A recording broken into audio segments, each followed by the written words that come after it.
Salam dostlar, hər birinizi salamlayıram. Bugün mən mətbəximdə əcəb sandal bişirirəm. Əcəb sandala biraz fərqli üsulda bişiririk. Yəni biz qərbi Azərbaycanlılar evimizdə əcəb sandalı belə bişiririk.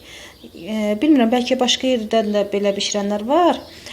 Yəni mən ancaq bu qərbi Azərbaycanlıların evində bu cür bişirdiyini görmüşəm. Bəlkə də sizin üçün də maraqlı olar deyə paylaşmaq istədim. Ləzzətli olur, dadlı olur. Yəni o qat-qat yığılan əcəb sandaldansa bu daha dadlı olur məncə. Yəni bişirən olsa fikrini sonra mənimlə bölüşər. Müqayisə edərsiniz hansı yaxşıdır və yaxud hansı pisdir. Gəlin ilk öncə ərzaqlarla sizi tanış edim. Bizə lazımdır badımcan. Yəni o da evdəkilərin sayına görə, yəni özünüz tənzimləyin. Məndə burada olar yəqin ki 2 kilo olar badımcanımız. 6 nəfər üçün nəzərdə tutmuşam. 4 dənə soğan, 3 dənə belə orta boy kartof. Mənə lazımdır reyhan, bir də cəfəri. Reyhanı çalışın biraz bol götürün. Məndə bugün biraz az oldu. Şirin bibar lazımdır. 5 dənə də burada şirin bibarım var. 2 dənə acı bibarım var. Və 4 dənə də böyük pomidorum var. Pomidorlar böyük pomidorlardır. Və bir də duz. Yağ da, yəni zövqə görə özünüz tənzimləyin. Yağ soğan edəcəyik yağla da. İlk öncə gəlin badımcanları doğrayaq. Badımcanları doğramaqdan başlayayım. Badımcanları soydum, sonra da yumuşam.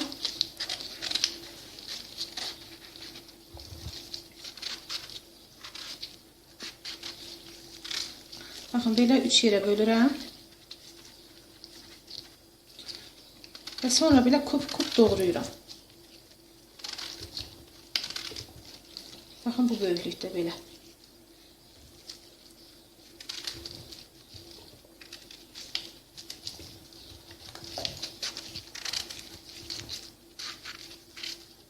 Belə nazik badımcanını da 2 yerə də bölmək kifayətdir. Bütün badımcanları belə doğrayın. Badımcanları doğradım. Doğrayandan sonra duzluyuruq badımcanları. Və əlimizlə badımcanların hər yerinə duzu yevirdirik.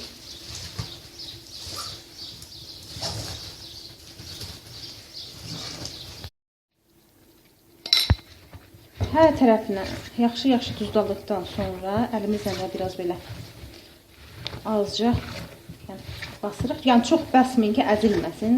Biraz əlimizlə elə ki, ovuruq. Və daha sonra üzərinə su tökürük. Su tökməyimizin səbəbi onda badımcanların rəngi daha yaxşı olur və bişəndə də çox əzilmir və bişən vaxtı da rəngi qaralmır. Tək duzda qalsa, onda badımcanlar həm gec bişir, həm də rəngi yaxşı olmur. Bax, belə üzərinə çıxana qədər də su əlavə edib, qoyuram bir kənara və keçirəm digər ərzaqlara. Və daha sonra kartofları belə kup-kup doğrayıram, çox böyük yox. Belə doğrayıram. Daha sonra qazanımıza yağ əlavə edirik. Və yağ dağ olandan sonra kartofları əlavə edirik yağın üzərinə.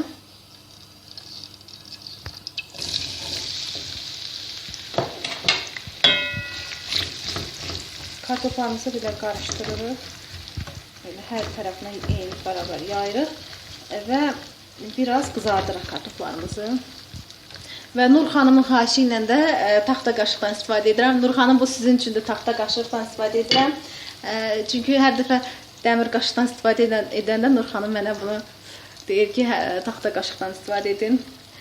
Bu da taxta qaşığım. İstifadə edəcəm Nur xanım. Bax, belə kartoflarımız qızardı. Hər tərəfli yaxşı qızartdım. Və daha sonra xırda-xırda doğradığım soğanları kartofun üstünə əlavə edirəm.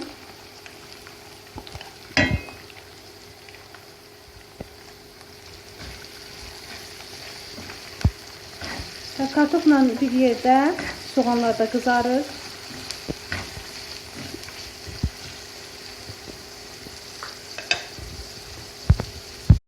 Soğanlarımız da qovruldu, qızıl rəngdədir. İndi badımcanları əlavə etmək zamanıdır. Badımcanları əlavə etməmişdən öncə badımcanları suyun içindən çıxardırıq və əlimizlə də biraz belə sıxırıq ki, acı suyu çıxsın.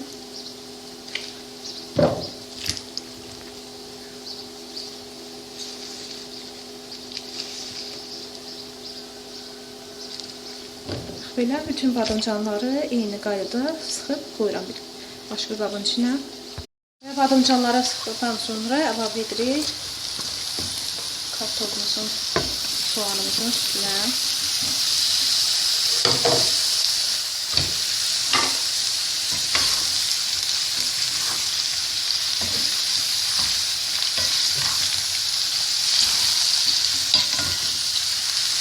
Və bu qaydada qazın tozunu biraz alırıq və qapağını da örtürük qazanın, qoyuruq yumşalana qədər bişməyə. Və yeməyimizi qarışdırırıq.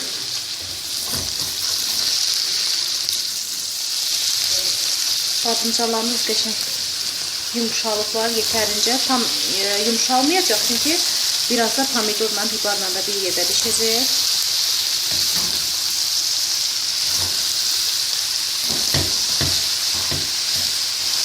Biraz belə qəşəng qovruldular. İndi pomidorunu əlavə etmək vaxtıdır. Badımcanlar biraz yumşalandan sonra pomidoru doğramışam, qabığını soyub xırda-xırda doğramışam və pomidorları əlavə edirəm.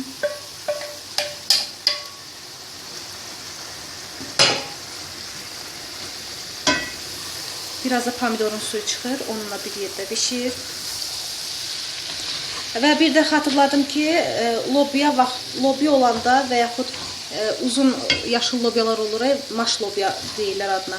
Ondan olanda da içine əlavə etmək olar. İndi mövsümü deyil maş lobyanın, ona görə mən əlavə etmədim.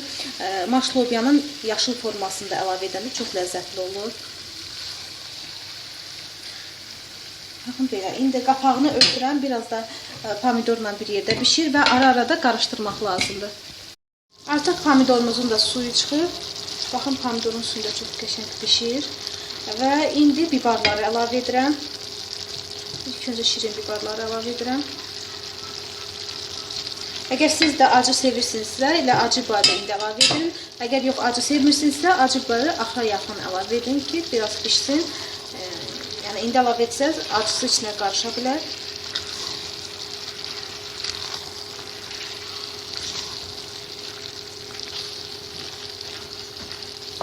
İndi də yenə qapağını örtürəm, qoyuram yenə bişməyə. Ara-arada qarışdırıram yenə. Vam xodda bişir, onu da bir də xatırladım. Qazın xodu çox az olmalıdır ki, həzin-həzin bişsin və ləzzətli olsun. Deyim ki, mən buna biraz duz atmamışdım. Yəni deyə bilərsiniz ki, niyə buna duz atmamışıq? Çünki badımcanlar bayaq duzlu suda qaldığına görə badımcanların duzu var. Yəni yenə də siz baxın, əgər duzu az olsa, bir balaca siz də mənim kimi duz əlavə edə bilərsiniz. Artıq yeməyimiz bişib, biberləri da, badımcanları da tam bişmiş vəziyyətdədir. İndi göyərtisini əlavə edirəm.